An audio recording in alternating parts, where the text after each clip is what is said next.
এই শুয়োরের বাচ্চাটি সেনাবাহিনীতে যোগ দেওয়ার জন্য শুয়োরের বাচ্চাটি খুব ছোট ছিলেন, তবে তার মস্তিষ্কে একটি টিউমার বিকাশ হচ্ছিল।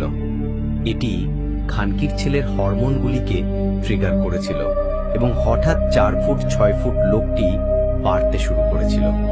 বাইট্টামারির ছেলের হাত, পা এবং জিহ্বা প্রসারিত হয়েছিল এবং চুতমারানির মাত্র কয়েক বছরের মধ্যে 2 ফুটেরও বেশি বৃদ্ধি পেয়েছিলেন। তবে বুটজুদা যেমন করেছিলেন তার মেরুদণ্ড বাঁকানো হয়েছিল।